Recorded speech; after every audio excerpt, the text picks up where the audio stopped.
Hello, everyone. Thomas finished chugging your water, but everyone can still see you right now. So I appreciate you for joining us. Nancy, it's always great to see you. I feel like we've bumped into each other so many different times over the past 6 months, just virtually. And you were also one of the last people I saw in person in March. I remember when you and I were in Richmond at that craft beer and brewing workshop, and it was like right on the cusp of the pandemic hitting. We didn't know whether we should hug, shake hands, or just completely avoid one another. And then the world ended like 3 days later. So it's great to still have a little human interaction with you over the pandemic. But today's conversation is going to be fun. The taproom experience has changed so much this year in 2020. I'm looking forward to hearing all of your insights. But what we're going to do now, Jamar, if you want to start us off, tell everybody who you are and why you're here today. Yeah, absolutely. I'm Jamar Valentine. I'm the general manager of the Taproom here at NoDa Brewing Company. We've been open for going on 9 years now. I have only been with NoDa Brewing for a year and a half, watching our taproom evolve. Well, I'm excited to hear some of your insight today. I know you've had a lot of hospitality experience prior, so it's all relevant in this conversation. Now, Nancy, for everybody who doesn't know you, tell everybody a little bit about you and what you do in the industry. Of course. I'm Nancy Trigg. I am the President and Chief Growth Officer for Arryved. For those of you who don't know or who think it's pronounced Arryved, it's actually Arryved. It's a point of sale specifically for the craft beverage industry. We work with over 800 breweries across the country and growing. And because we work so closely with all of our customers, I just have a lot of insights I've gained over the years of kind of how tap rooms are working and changing, and happy to share whatever I know. It's always appreciated to hear the value Arryved puts out there and the data and how you actually use it, because you're passionate about helping craft beer grow, not just a point of sale system that's there to, do what you got to do. Yeah. Thanks. Thomas, you're up. It's good to see you again. It's good to see you, Andrew. So my name is Thomas. I'm the taproom manager at Pontoon Brewing. We're located in Sandy Springs, Georgia. We're heading into our third year and working on getting our second location. It's been a lot of fun. I've been with the brewery since we opened, so my time in craft beer has been a little over 3 years for now, and loving every minute of it. I know we connected recently. You are, I guess, a student in Carrie Shumway, the financial craft beer training course recently, and so you're super passionate about just constantly educating yourself, and I love and I really appreciate that about you. No, it was really great that we had you on as a guest speaker, and I was so happy to be able to talk to you afterwards. Heard a lot of great things and seen a lot of great things with Secret Hopper, so it was a pleasure to speak with you. No, appreciate it. I mean, education is so vital in craft beer today, and I'm sure we're going to talk about it a lot in the coming hour. Now, Katie, it's nice to put a face to you. I know you're in Colorado where it's nice and cold right now, but where do you work and what do you do? I am the GM of Ska Street Brewstillery. So we are the first brewery and distillery and restaurant all in the same roof in Colorado. Anyway, it took some lengths of reading between the lines and liquor laws and convincing a lot of people that there was no real way to say we couldn't do it, so we did. The most unique thing about us being that we are the joining of two great concepts, Ska Brewing out of Durango, Colorado, and Peach Street Spirits out of Palisade, Colorado, which have a 25 and 15-year history respectively. So great Colorado brands kind of coming together on the Front Range. And the fun fact is we opened the day that Colorado shut down in March. So the only thing we have is a pandemic experience, basically. You'll be out of it before we know it. We just got to keep staying positive. Now, the first thing I want to dive into today is engagement. In a past life, engagement was one of my favorite aspects, of the taproom experience with customers, with staff. Just the community you form in a taproom is so important. And the past 7, 9 months now, we've seen a lot of talk about QR codes, mobile ordering. How has this changed the taproom experience with regard to engagement? I would love to hear you four's thoughts on that. One thing that is certainly fortunate is a POS system like Arryved does offer multiple outlets.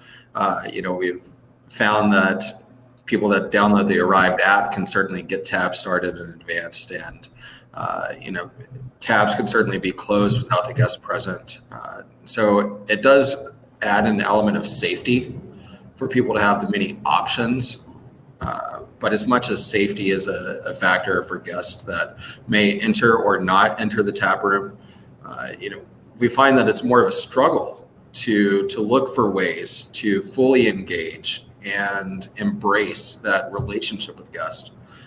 Certainly craft beer is all about community and relationships. And without those relationships and without the sense of community, craft beer might as well be any of the big beer businesses that have been out there for years. So we found that our people and their minuscule little interactions that they may have with individual guests, whether they are picking up from outside, placing an order over the phone, or coming into the tap room to hang out for hours, their interactions for the few seconds make a world of difference in embracing and continuing that experience. Are there any recurring themes you've seen in those brief, interactions that make them even more valuable? Something that's simple of like, hey, Jamar, good to see you again, or thanks for coming, or is there any, tips and tricks you've noticed? Yeah, here at NoDa, we've certainly relied on the old tried and true tricks of hospitality, that classic, good to see you again, but actually taking the time to acknowledge guests that have returned, or even taking the time to make guests that are here for the very first time feel comfortable goes a long way. Guests that are trying to do our curbside beer for the first time. Whatever we can do to make anyone feel comfortable, whether it's a return visit or a first-time visit. But more than all of this, since I think most of us are in areas of the country where masks are expected, being able to smile behind the mask goes a long way for that communication and experience long before words ever come out of the mouth.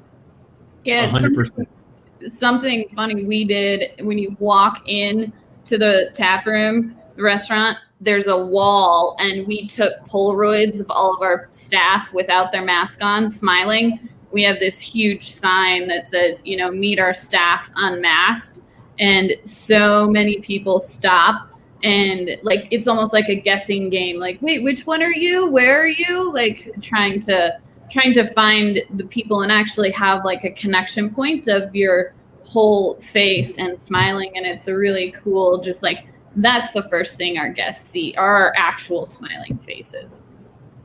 Yeah, I absolutely love that. But Thomas and Nancy, I kind of want to focus back on the technology side. How have you seen the impact of things like QR codes and just mobile ordering and just, the technology influence the engagement that the guests have at a brewery? Well, the one thing I would say is, I think often people think of technology as something that's replacing service. It's not intended to do that. The point is to give your guests options. The guests coming back into your establishment now, they're not all the same, right? They have varying levels of comfort. Some don't care, right? They just want their beer and their stool and to be there all the time. Others want to come in, but they're cautious. And others, like Jamar mentioned, are just comfortable with takeout for now. And so by having different technology options, you can address each of those comfort levels without decreasing your service at all. So if that one person who wants to hang out at the bar all the time wants to hand you their credit card and pay that way, great. But if the folks who are a little more nervous want to use a QR code and order from the table, or even use the app to pay from their phone, you can give them those choices and make everyone feel comfortable, who at whatever level they are. Yeah, I would agree. We have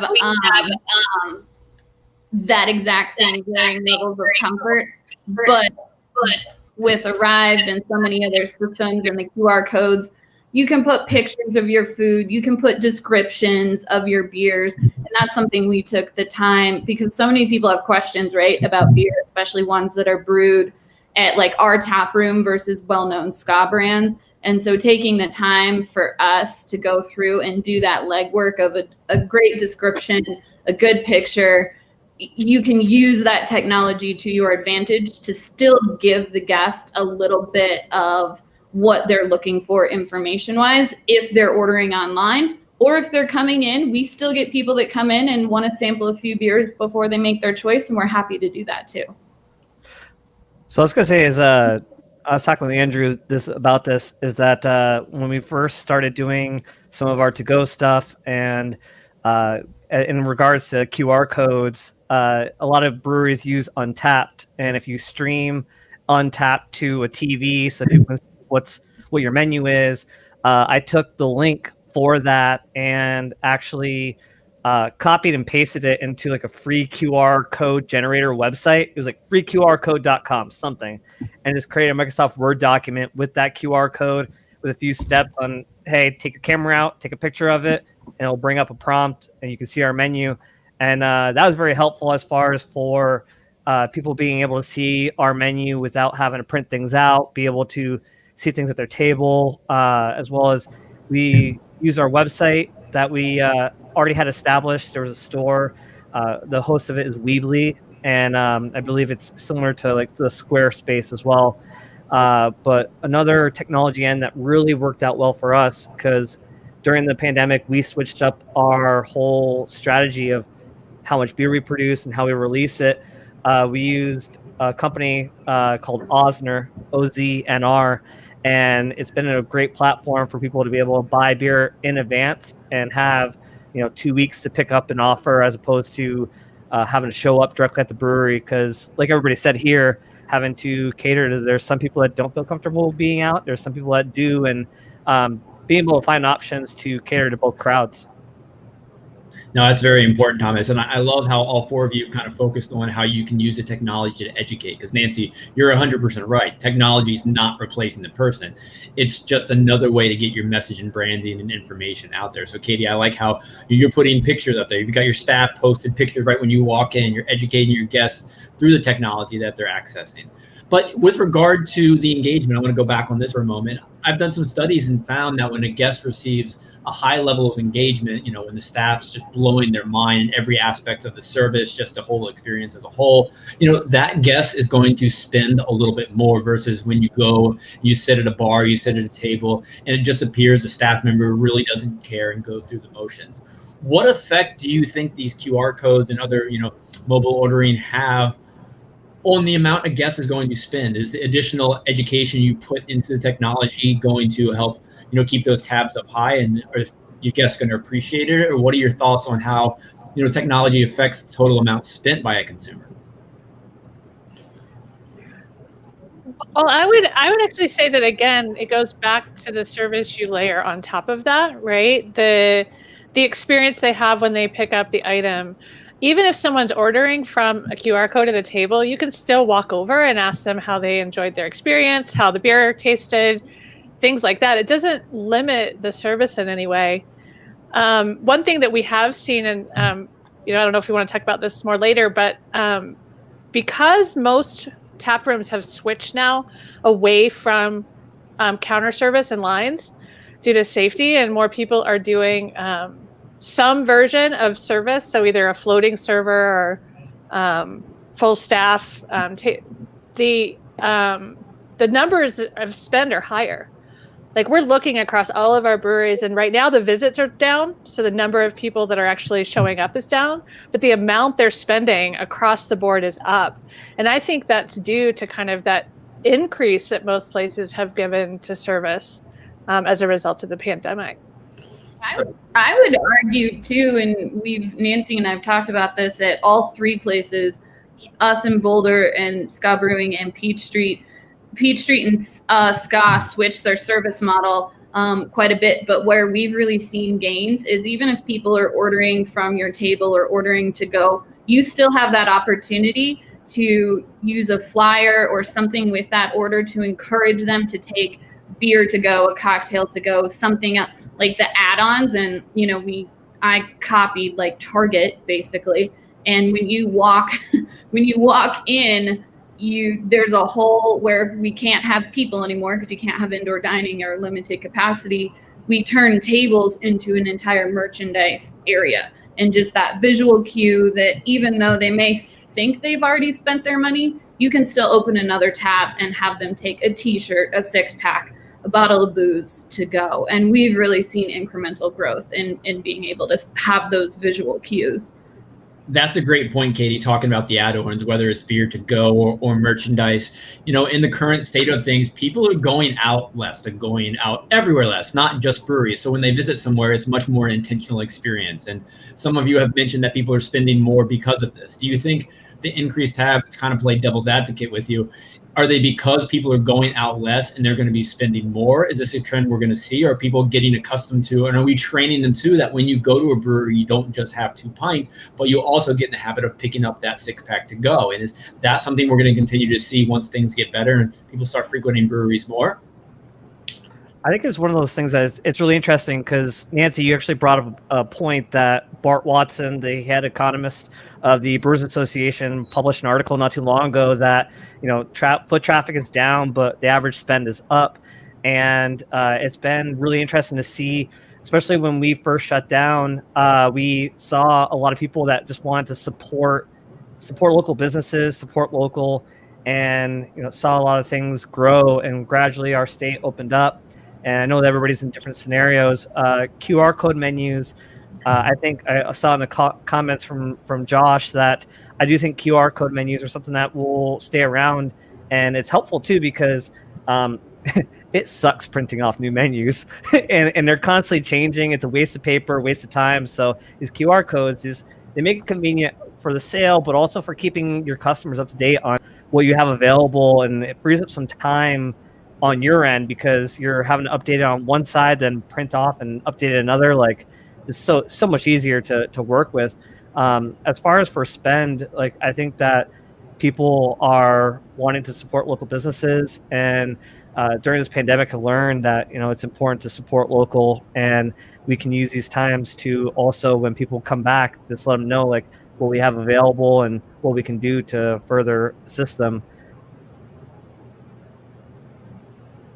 Yeah, and I think too, you also, not only can you use QR codes for your menus, but we pulled off a pairing dinner this summer where we still did, you know, it wasn't the traditional everyone sit all at once and at big tables and shared. It was all at your individual table.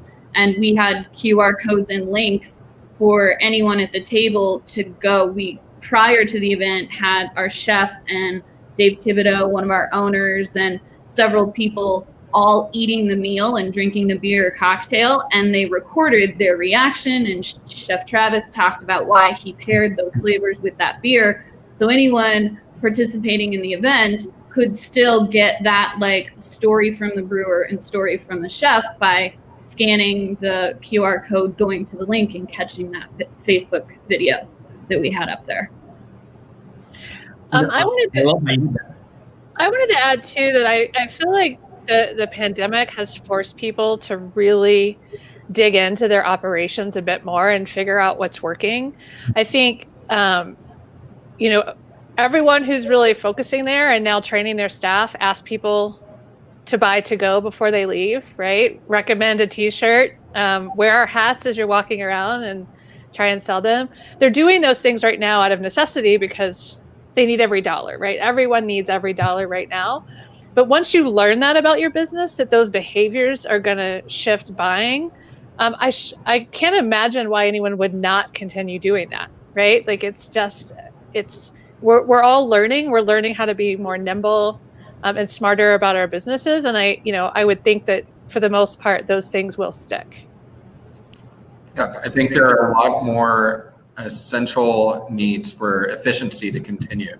Those businesses that haven't found ways to become more efficient by now are certainly, you know, our fellow breweries that are struggling even more today.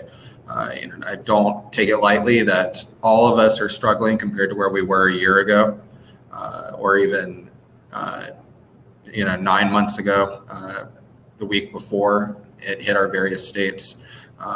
But the margin of error is much slimmer. So we have to continue to improve. Nancy, earlier you had mentioned how much most breweries are flexing to being able to provide some form of service at the tables. Ironically, here at NoDa Brewing, we started with table service over the summer. But as North Carolina summers can go quite differently from Colorado, as temps started to approach 100 degrees many days and the footprint was so large, we found it very challenging for our team to be able to continue to provide service at the tables. And we've actually flexed to doing lines with, of course, 6-foot social distance guidelines in place still. And our guests don't seem to mind the lines because, after all, their visits are quite intentional. We're finding not as many people have several breweries to hop to in one day like they once would before, or there aren't as many parties and other engagements for them to get to all weekend long. So while they are here with intention, our team has certainly found that every interaction they have, rather than make it a rushed interaction just because there's a line, must come with that heart. And my team that a year ago would have thought, oh, there's a line, let me just quickly mention a to-go product or a piece of merchandise and then move on, is actually taking the time to articulate the words and actually taking the time to look back at Arryved and see what that guest enjoyed while they were here, and actually taking the time to get their opinion of the beer that they had and then let them know the offerings that we still have available. So even though it is a slower process, not causing people to spend less average time here. That's not the cause of us having fewer total checks. It's just that it is intentional for people to arrive. And while they're here, we're going to make it count for them and for us. Geez, Jamar, stop saying tons of things that I just absolutely love. That's a ton of great thoughts right there. And I think you kind of nailed it. You can still build these relationships during short time periods by targeting that experience to more one-on-one rather than just looking at the line saying, what can I get you? What can I get you? What can I get you? You're looking at each guest as an individual experience that you're going to cater to the best of your ability. So that's fantastic there. Now, I'd love to hear from each of you. And I know, Jamar, you mentioned how the line service works for you, but what are some other innovations that have been, or innovations or improvements that have been really valuable for each of your businesses through the pandemic? I think we can all agree on the QR code and the benefit of the QR No code. more mentions of QR code after this. No more. But having everything available and visible, at the beginning of this year, we rolled out our online merchandise store, which makes it very easy for guests to order, these high dollar items, not just beers, but merchandise that we'd invested in. I'm not saying that it is an overwhelming profit margin with the products that we're selling, but we find ourselves moving more merchandise, which certainly helps. NoDa Brewing has been preparing beer in packages for several years now, and certainly we have a grocery presence. Doing what we can to get our beer out there to the community, switching from just doing items that are available in keg only to doing the majority of items that are going to be canned as well. Certainly helping not just the tap room, but the company as a whole. I think it's really interesting that, it was brought up earlier that with this pandemic, I think every business, no matter whether you're a brewery or not, has had to find a way to adjust to these times, be nimble, be flexible, and find ways to make it. And, for us, we, right at the beginning, transferred from a lot of our kegging stuff to packaging, and we changed the way our model worked as far as for having 3 to 4 new beers every month out in the market, and then also doing 3 to 4 new beers that are exclusive to the tap room, exclusive to the brewery. Osner was a company that I mentioned earlier. That's been one that we've used a lot to be able to do a lot of our releases. That way customers don't feel like they have to come out and weather the storm of there being lines or there being too many people around, because I think everybody's working their best at keeping the social distancing and trying to make sure that people feel safe as a whole. I think it's difficult because every state and every city, every brewery is in a different situation as far as for being able to have their inside open, their outside open at all. And I think a lot of people are using the online platform, but something we did earlier on too is we did we did some online trivia. I created a trivia that we would do on a weekly basis. We did a few game nights through Zoom, and meet the brewer, meet the staff, just little things like that. It actually helped us reach out to those in the community that have known us, and we now have closer connections with them. But then people that were trying to learn about who we are, there weren't a lot of other breweries doing that, and we were trying to be as interactive as possible. I mean, we even started making TikTok videos, and are just doing everything to show people that, you know, we're still around, and, you know, we love you guys. And I think it's just, this is a time that's made everybody try to be as creative as possible. And as I've said in business in general, like, this is a time that will show you the sink or swim. And I think a lot of people are adjusting, and you know, if you can weather through this, I think there's a lot it will teach you as a business owner. Yeah, I think something that we've done, not as grand as we have wanted to, but a big thing with Ska Brewing and Peach Street in their communities is giving back. And I think that's what's defined craft beer for so many years, is our ability to turn on a dime, to commit to contributing to our communities. And when they've struggled, you know, here in Colorado, forest fires happen, unfortunately, every year. And in California, you know, Sierra Nevada had that huge resilience a couple years ago. And so even though we've been in a pandemic, this summer we did a bike path cleanup day where we got people to sign up in their households, and they were assigned, you know, a 10, I forget the exact distance, but each household had an assigned area. So they were only, you know, cleaning up in their assigned area. We're still able to contribute. We just did a school fundraiser. And so 20% of our proceeds are going back to a school, and they did all to go. You know, it was a curbside focus, and families ordered online and came and picked up food, and that money still goes back into our community, into that school. And the week of Christmas, we're going to do a food drive for a local emergency family assistance shelter. So these are all still things that we can do that remind the community that there is a greater good, a greater purpose, and we can still contribute, and they can have unique ways to support us as well. I gotta say, the fundraiser where the people come in and buy to-go beer and 20% goes to the school sounds a lot better than me selling candy bars when I was 10 years old. So I think that's a pretty unique model there. No, for Nancy, I'd love to hear, you know, I know Arryved is always innovating, but what are some of the things you've taken the time to focus on during the pandemic that might not have necessarily been on the schedule for Nail, but you decided to put in the front? Yeah. Well, we didn't plan this, but all of these guys here are Arryved customers, so they know that we it was a little bit crazy for us when the shutdowns happened. We had a bunch of things on our project plan for long term that got rapidly escalated. So within 2 weeks of the shutdowns, we started building online stores for all of our customers for to-go sales. We launched the consumer app that allows people to start their tab and pay from their phones. We did that in about 30 days, I believe. The QR code ordering came shortly thereafter. And we kind of did things a little bit different than normal, because typically our engineers build something and then we test it in-house. And then we give it to a few of our alpha testers or people who are willing to kind of, you know, try things out in our system. And then we fix it, and then we launch it and send it out to everyone. But instead, we just launched it and said, let us know what doesn't work, and then we fixed it.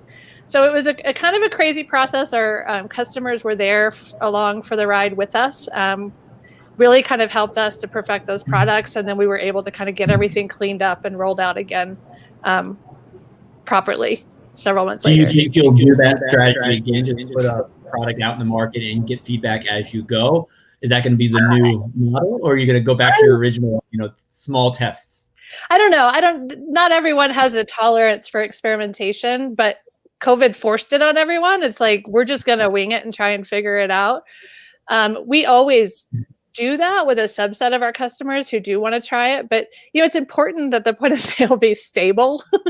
and that it works all the time. So I think we'll go back to our regular scheduled programming after this, but it's been a learning experience for us. And kind of one of the things, I do want to say this, one thing that we do in our office, we do shout outs to sort of, praise someone who did something nice on the team.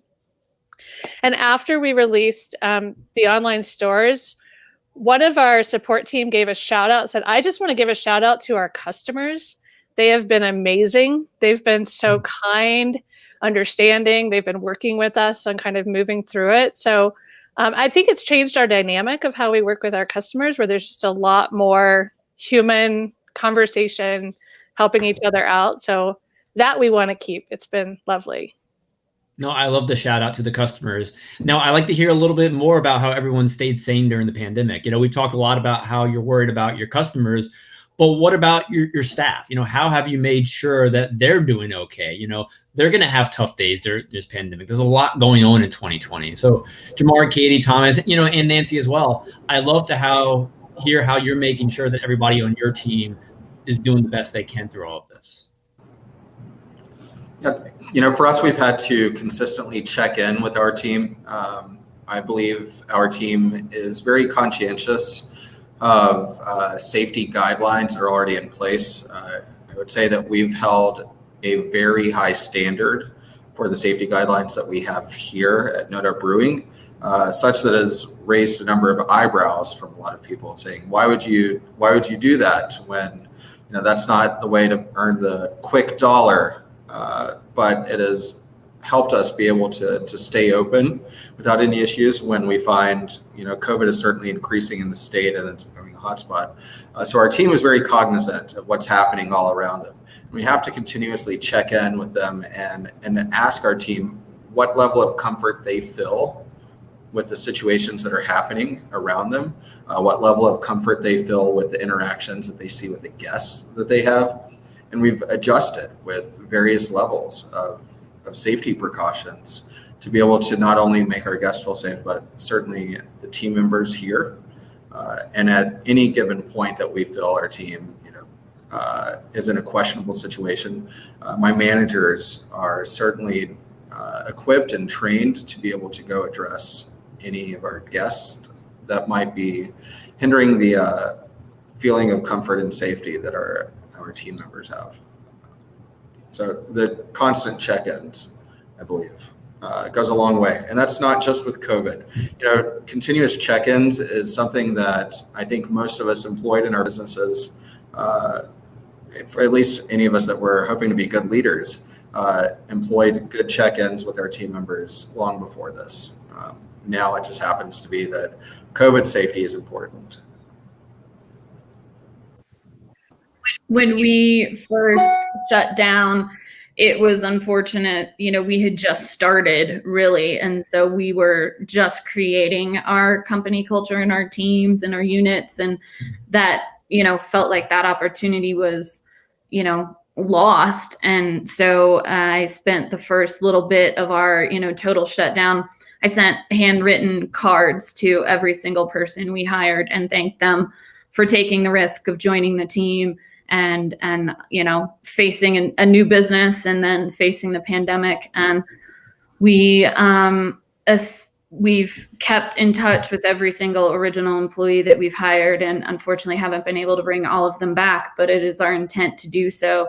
And I recently had I had to quarantine myself. I had a outside of work direct contact with somebody that came tested positive, and so I had to stay home for 2 weeks. And I sent every person covering for me something in the mail, thanking them for their time for covering me while I was home and doing nothing, and tested negative in the end of it. But I think those little things signaled to everyone that, we care about them as people, not just as an employee, and they are family. And, we are willing to fight for their mental health and, keeping them employed as best we can and getting through to the other side. Yeah, definitely. Check-ins is definitely something that's important to talk about, especially just mentally, but also making sure that people are okay with some of the shifts and changes that you've made. Where for us, we had adjusted hours that we hadn't seen before, and we wanted to give staff as many hours as possible. So some of the days where we normally have 2 or 3 people on, we brought it down to 1 or maybe only 2. And as me doing like the scheduling, just checking with people to see like, are you okay with these? Are you wanting these shifts? Are you wanting these hours? Are you okay with all these things? And as far as for, I think it's important to look at is what are some of your local and state regulations as far as for everything that's going on with COVID? Because it's been a challenge where we've been adhering to everything and keeping up and creating policies and procedures that other areas may not go through as far as for COVID safety, whether it's keeping up the social distancing, masks required, hand sanitizer everywhere, and all these different practices. But we found like where we are located, like our city actually had a mask mandate for businesses and other locations, while other cities around us didn't. So when it comes to dealing with confrontation from some people that don't want to believe that this exists or don't want to adhere to everything, knowing your area and what's required, that helps. So like, for instance, instead of just being like, hey, I want to be respectful and I'm trying to be, responsible, please wear a mask when you're inside, or please keep these distances.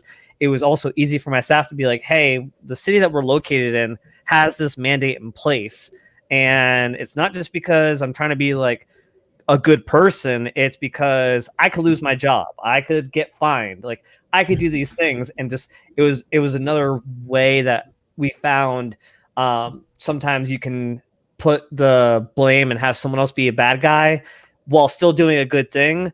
I know it sounds weird to say, but it's just, it did add some comfort to my staff knowing that like, we're not just doing this because we are trying to be the good people, but we're doing it because we have to. And this is what we believe in. And there's towns just around us that don't adhere to those same things, and good for them. But like, we actually have support from our locals. So I encourage people to look and see what people's local requirements are and use that to help your staff, because it's an uncomfortable situation. Confrontation is uncomfortable to begin with, but it's always easy to be like, hey, I'm doing this because I can get fined. I can do this and that. And just like, it's a easier way to pass it off. No, that's something I was going to dive into in a minute. But Nancy, I kind of want to hear also in your perspective, how is the team at Arryved? How are you making sure just everybody's doing well during the pandemic? I know a bit of you have already worked remotely. Yeah. And, I just have to second what everyone else says. Check-ins are so important. This is hard. Everything about this past year has been hard. And at the end of the day, we're all humans first, right? We're humans before we're employees, before we're businesses. And it's just important to always be checking in with staff and sincerely checking in, right? Not checking the box, but actually having the hard conversations, hearing people out and meeting their needs. I'd like to just talk about parents for a second. Oh my goodness, like people with young children right now, with schools opening and closing, and trying to work and trying to take care of their kids and manage homeschool and do all those things. Like, I can't even imagine. My child is, grown now, and I didn't have to experience that. But we've really had to, make sure that we're flexing for those parents. Definitely a little bit harder for folks with an on-premise business, right? We can allow our staff to work from home. We can allow our staff to work different hours, things like that. But just acknowledging where people are and what their challenges are, and then adapting your business to that. I have seen some of our customers move around staffing. So someone who might have been working in the taproom before is now doing marketing from home for them because they have an increased need for more marketing. They don't need as much on the taproom. And oh, by the way, this person needs to be at home with their children.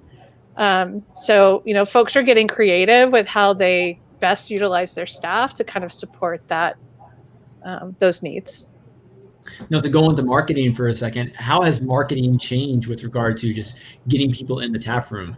what have you three in the tap room actually seen work, and what have you seen that actually doesn't work? Because during this pandemic, if we've learned anything, it's probably to try anything once. And through all this, we are going to have ideas that unfortunately aren't always winners. But at the end of the day, when you try a ton of new ideas, you're going to get some great, new methods in place. So I would love to hear, some of the marketing ideas that succeeded, but I'd also want to hear some ones that, didn't go quite as well as planned. I think for us, we've gone old school and, talking about utilizing some of our employees in a different way. We printed flyers, and I sent 2 of my servers who I didn't have serving shifts for out into the Boulder community to tack up, discounts or deals or promos or specials we were doing on, grocery store community boards, because people were still, going to grocery stores or going to apartment complexes and giving them, early, new move-in coupons and really trying to go old school guerrilla marketing on a lot of stuff, and comment cards, and making sure we're capturing email addresses. We put a lot of effort into capturing as many email addresses as we can from people to then send them an email newsletter once a month that has some great content and call to action buttons where they can either purchase a gift card or, make a reservation or place a pre-order for a family meal, things like that. Giving people something that is small, digestible information, but also comes with a call to action is super important, and how you get people back to your business. You can't just give them information and hope they do something with it. For me, it's really that tangential partnership between information and a call to action from your guest. Fantastic. Thank you for sharing that. Jamar or Thomas, what are your insights from what's worked or what hasn't worked in your tap rooms? Sincerely right now, I have less of what has not worked for the marketing side. I can say that I am grateful that we have an amazing marketing team that is really great with the social media. We really did talk at the very beginning of this pandemic, from spring going into early summer, about getting on the ground and doing some grassroots guerrilla marketing with our location. And, fortunately, the amount of time that we've been open, we did not feel that we needed to try that avenue. We didn't see it through. The ROI didn't make much sense in that case. But what we have done, going along with ideas that Katie, Thomas, Nancy all proposed, that giving back to the community.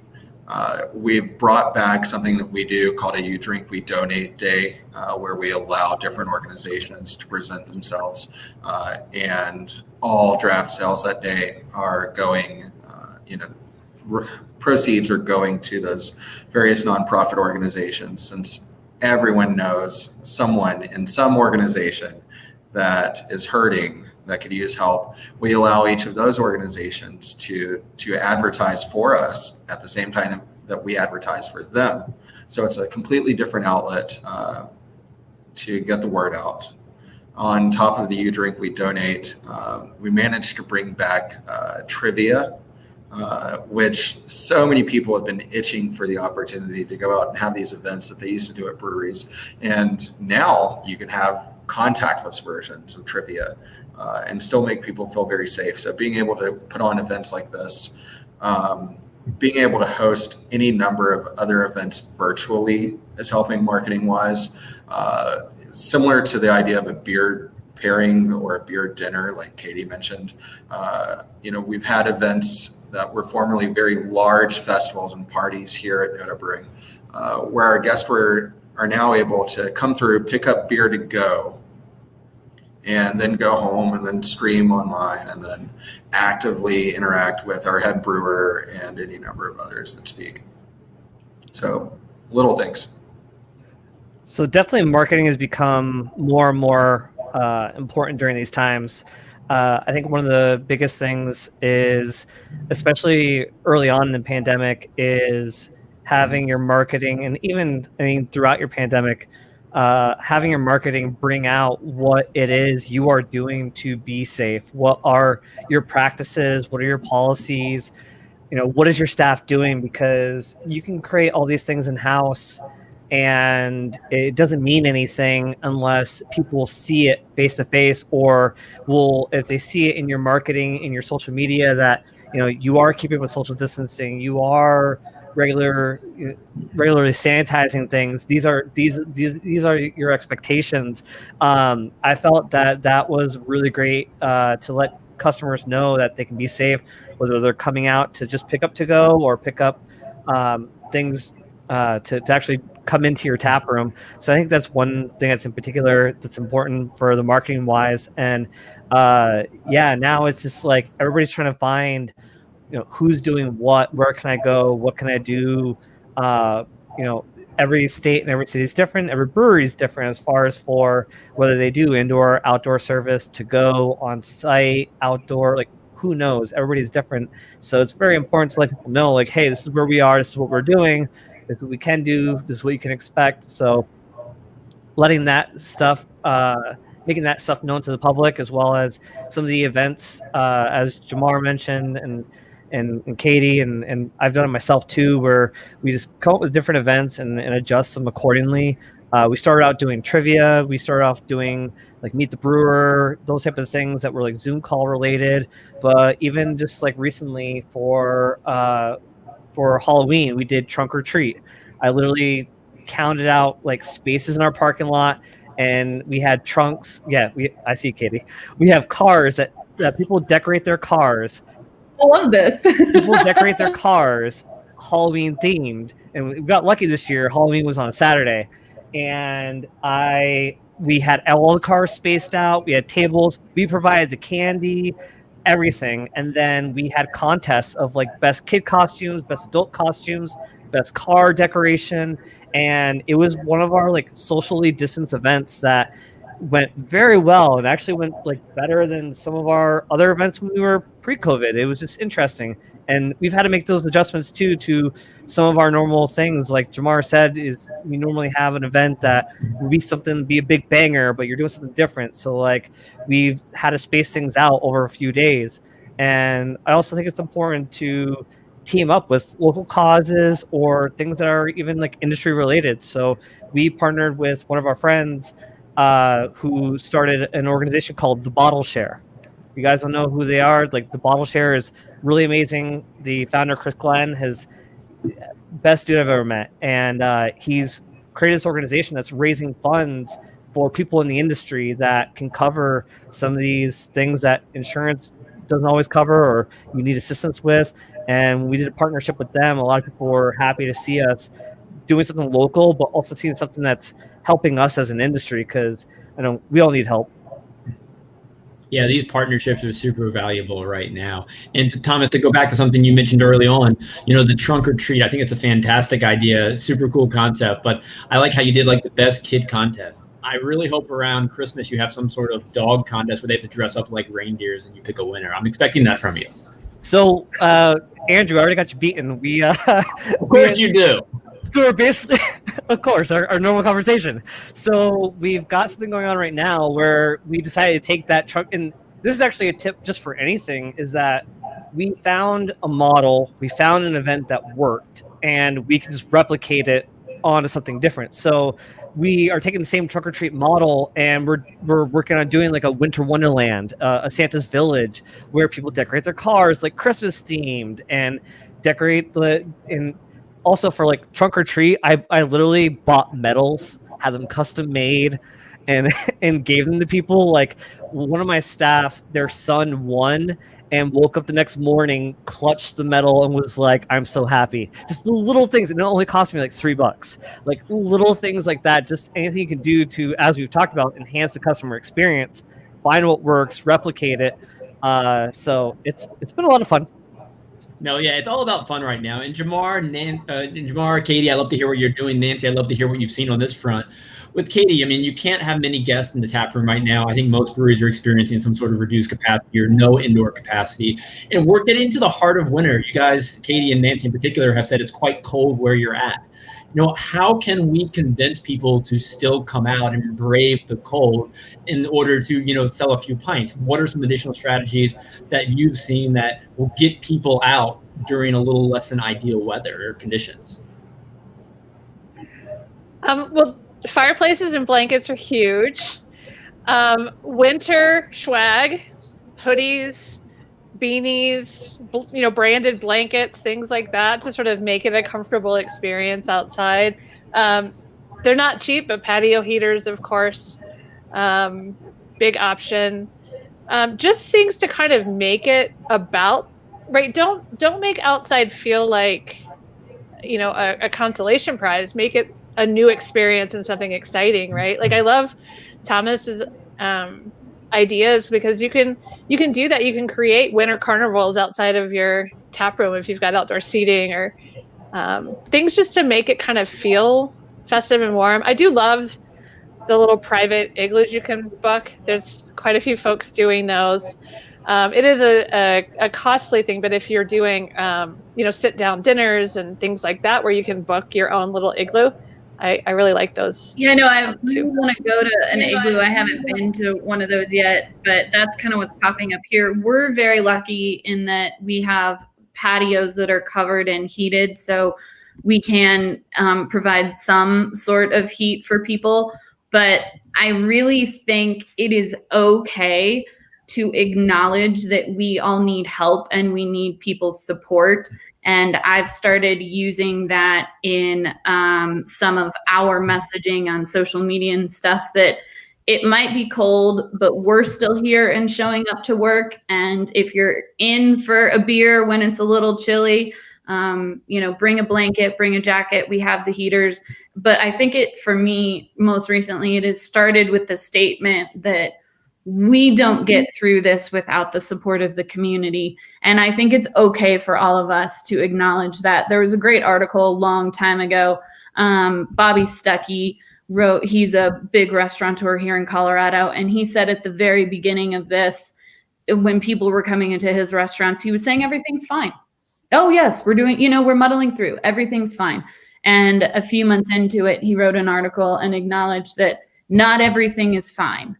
And it goes a little bit to that mental health and checking in piece too, right? Like giving people that like upfront expectation of, we can't do this without you. We need your support. And it is tough for us. So yeah, bundle up, have a beer, and it's kind of fun, and turn it into a winter wonderland, or, have a hot toddy instead of a beer or something like that. Like, play into the winter. Play into the theme. You got to play into the season. You got to. Yeah, play into the season. I mean, you guys have a great point, because we've also, like, down here in Georgia, like, it has started getting colder and people aren't used to the cold in the South.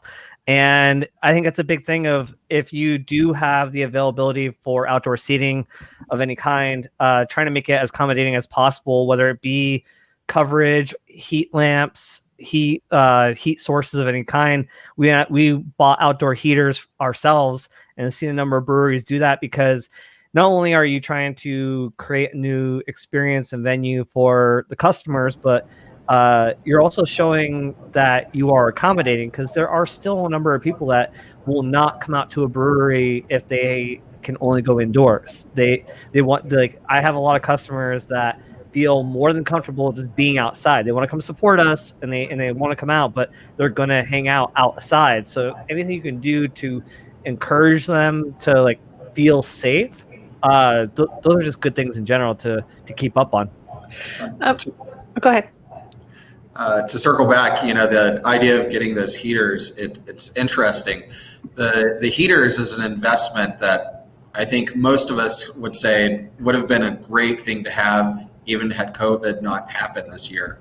But our margin for being able to get away without having something like this for our guests has certainly become a lot slimmer. And while the margins may be tighter now, and it doesn't feel good to have to spend the money on heaters for outdoor seating, and it doesn't feel good to spend the money for fire pits or whatever types of designs you have outside. It is an investment that will pay off for many years to come, since no matter where we are in the country, all of us face some sort of winter every year, or some sort of temperature change where guests that felt just great being there 6 months prior would feel much colder without this heat investment now. So Thomas, I think that's a great move on your part as well. And that's a great point. You go ahead, Katie. Oh yeah, I was gonna say, I don't know, Nancy, shout out to my neighborhood brewery, Bullenbush. They've been in business for going on 50 years here in Colorado, and they went from a rental tent to a weight-bearing load tent and made a huge investment. But Eric's point was just exactly that, Jamar. He's like, we can take over our parking lot for anniversary party every year and expand that. We sell out and have to turn people away. Now we have an opportunity to expand that every year. He's like, we can host, a big Oktoberfest theme in just the tent and make that an event in and of itself. And, he figured the big tag up front based on things that they could do and forecasting of sales, they pay for the tent and then some in 3 years. So when you do the simple math, yes, it's a huge sticker shock up front. But really, if you think about your sales forecasting and opportunities that you might miss out on when you have to turn people away in a normal year, then you really can, turn and do the math and make that worthwhile. And I know early in this conversation, Jamar, you mentioned that you've seen breweries like NoDa. You're trying to stay ahead of the curve. You're trying to innovate. You're constantly thinking of new ideas to stay top of mind with customer. But in that same sentence earlier, you mentioned that, some breweries, some of your colleagues, you're watching their breweries not do as well as they would like during the pandemic. And I think right now we all have to acknowledge that it's going to be a tough winter. We can't act like it's not going to be a problem. Beating the cold is going to be a challenge, and unless we accept that we have that as a problem, we're not going to be able to get past it to the best of our ability. And both Jamar and Katie, you've mentioned investing in things like tents. We talked about igloos, and I don't think that's necessary in all situations, because some breweries could be younger and have less budget for things like that. But there's always some sort of idea, like Katie, like you mentioned, whether you're walking door to door to pass out flyers, there's always something you can do rather than curl up and die, because I don't think we don't want to see breweries close. We've already seen way more survive this late in the pandemic than the BA initially expected. So that's something to be proud of as is. But I really think we need to come together in community and just continue to help one another. And while we could talk about the taproom experience for hours upon hours upon hours, I want to conclude with one question for you four that I'm asking every single panel of Panel Fest right now. We've talked about a lot of the good. We talked about a lot of the ugly of 2020 so far. But what is one bright spot in your life? It could be personal, it could be business. That's been, a shining moment for you during 2020. Well, since I'm the one with the microphone still on. With hours that had to be adjusted earlier in the summer and earlier this year, and unfortunately fewer hours being worked here at the brewery for a short time, our schedules were adjusted, and I found myself with more time then to travel out to beautiful Boulder, Colorado, travel to the North Shore of Minnesota to take in more experiences from different styles of breweries than what we see here in Charlotte.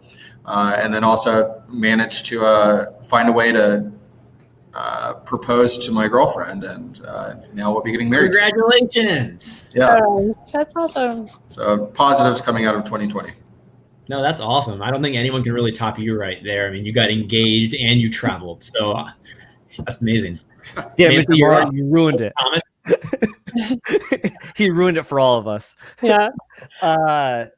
No, it's for us. It's been really great to see in the short time that we've been open, to see how quick we were able to adapt to something like this.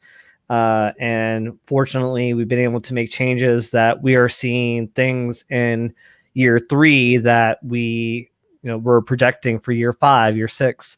I'm really excited for the year to come. We are working on getting a second location, which is just absolutely beautiful, and can't wait to see grow out, because I never thought we'd be where we are or where I am today. Personally, I left corporate America for this job, and this started off as a side gig for me, but now I was just like, I can't do anything else but this. And I've been so happy to see, where my career has gone and put some of my schooling to work and learn. And it's been a fun ride. Awesome. We're excited to follow the progress of Pontoon and yourself over the next while. I'm going to share two, one personal, one professional. The first is I just want to shout out to our team at Arryved. This has been a really hard year. I mean, for everyone. Because our revenue is directly tied to the revenue of our customers, we were in the same situation as everyone else. So we weren't able to hire, but we had twice as much work because our business was growing because people needed our services. And everybody worked, doubly hard all year, no complaints. We even had folks volunteer for, partial furloughs so that no one would have to be let go, just volunteered. We didn't have to do anything because we had enough people sort of chip in from the team. So I'm just super proud of my team. And, I feel like we've seen the best in everyone this year, which has been great. And then on the personal note, I worked outside. I have a very small house and my daughter was staying with us. My husband works from home. So I worked outside all summer, and a litter of fox puppies was born right behind my house. So I spent my spring every morning getting up and sitting outside and working with the baby foxes. So I got to watch them grow up. I never would have gotten to do that without a weird pandemic. So that was cool. Jamar, I don't know if that tops you or not, but baby foxes are pretty cool. They're pretty cute. Sorry, Katie, you have it hard. Right, Between engagement and baby foxes, go. Oh gosh. I think personally, I have kind of like Jamar had an opportunity to have time to connect with friends that live out of state.